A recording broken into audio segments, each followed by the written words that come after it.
Brace B to God. கர்த்தருடைய நாமம் மகிமைப்படுவதாக. எங்களை அதிகமாய் நேசிக்கிற எங்கள் அன்பின் பரம தகப்பனே, இந்த கிருபையான கர்த்தாவே, காலை விளைக்காய் மக்கள் நன்றி செலுத்துகிறோம். இந்த காலை விளையிலும் துதித்து பாடி ஆராதித்து இந்த நாளிலே நாங்கள் தியானிக்கும்படியாக கர்த்தர் எங்களுக்கு தருகிற வார்த்தைக்கு நேராக கடந்து போகவும், கர்த்ததாமே நீ செய்த நன்மைகளை சாட்சியாக சொல்லி உடைய நாமத்தை கர்த்தர் மகிமைப்படுத்தவும் கர்த்ததாமே எங்களுக்கு உதவி செய்யும்படியாக ஜெபிக்கிறோம். இயேசுவின் நாமத்தில் ஜெபிக்கிறோம் எங்கள் ஜீவனுள்ள நல்ல பிதாவே. ஆமேன், ஆமேன், ஆமேன். விடுதலை நாயகன் வெற்றியை தருகிறார், எனக்குள்ளே இருக்கிறார், என்னே ஆனந்தம். விடுதலை நாயகன் வெற்றியை தருகிறார், எனக்குள்ளே இருக்கிறார், என்னே ஆனந்தம். அவர் அன்பின் அபிஷேகத்தால் என்னை நிரப்பி நடத்துகின்றார். அவர் அன்பின் அபிஷேகத்தால் என்னை நிரப்பி நடத்துகின்றார். சாத்தானின் வலிமை வெல்ல, சாத்தானின் வலிமை வெல்ல அதிகாரம் எனக்கு தந்தார், அதிகாரம் எனக்கு தந்தார். விடுதலை நாயகன் வெற்றியை தருகிறார், எனக்குள்ளே இருக்கிறார், என்னே ஆனந்தம். எனக்கு அருமையானவர்களே, இந்த நாளிலே நாம் தியானிக்கும்படியாக கர்த்தர் நமக்கு கொடுக்கிற வார்த்தைக்கு நேராக கடந்து போவோம். எடுத்து வாசிக்கலாம். அப்போஸ்தலனாகிய யோவான் எழுதிய 2ஆம் நிருபம் 2 யோவான் 9ஆம் வசனத்தை வாசிக்க கேட்போம். கிறிஸ்துவின் உபதேசத்தில் நிலை பெறாமல் மீறி நடக்கிற எவனும் தேவனை உடையவன் அல்ல என்று எழுதியிருக்கிறார். பிரியமானவர்களே, கிறிஸ்துவின் உபதேசம் என்பது என்ன? கிறிஸ்து தான் வார்த்தை, அதுதான் வேதம். அந்த வார்த்தையில் நிலை பெறாமல் அதை மீறி நடக்கிற எவனும் தேவனை உடையவன் அல்ல என்று வேதம் தெளிவாக சொல்லுகிறது.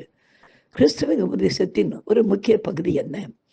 நான் என் பிதாவிடத்திற்கு போகிறபடியினால் மற்றொரு தேற்றரவாளனை நான் உங்களுக்கு அனுப்புகிறேன் என்று ஆண்டவர் சொல்லுகிறார்.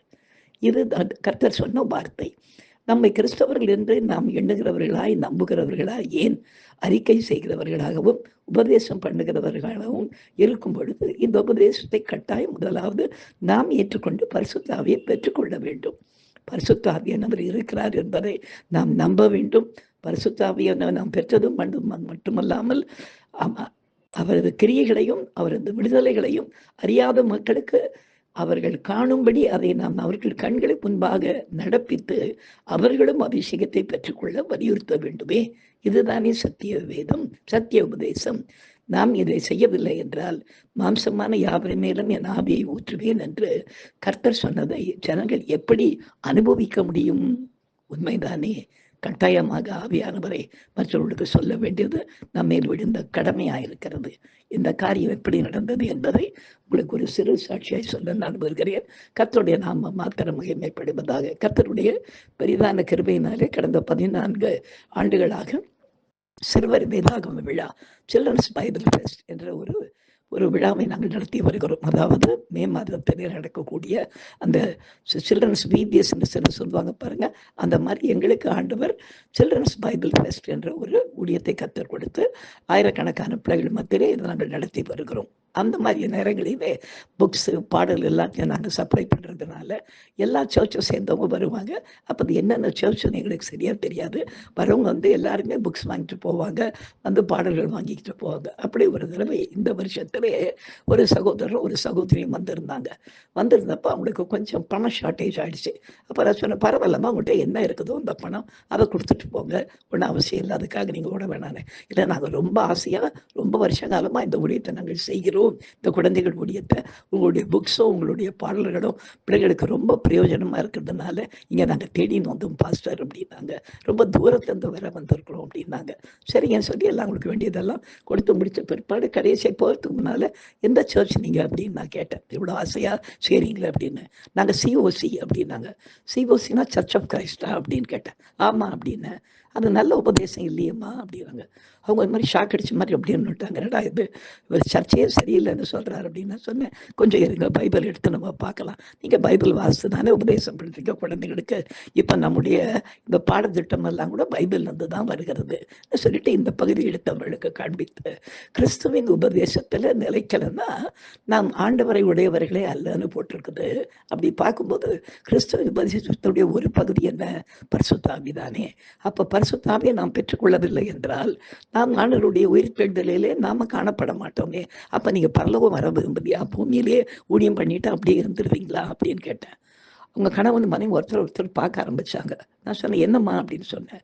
இல்லை, நாங்கள் இந்த பகுதி வாஸ்து இருக்கிறோம், இவ்வளோ தெளிவாக நாங்கள் அதை புரிஞ்சுக்கல அப்படின்னாங்க. இப்போ இதை புரிஞ்சுக்கிறதுக்கு என்னம்மா இருக்குது? கிறிஸ்துவின் உபதேசம்னாலே கையில் வச்சுக்கிட்டு இருக்கிற பைபிள் தான். பிதா, குமாரன், பரிசுத்தாவி 3 பேருடைய காரியங்கள் தான் அதில் இருக்குது.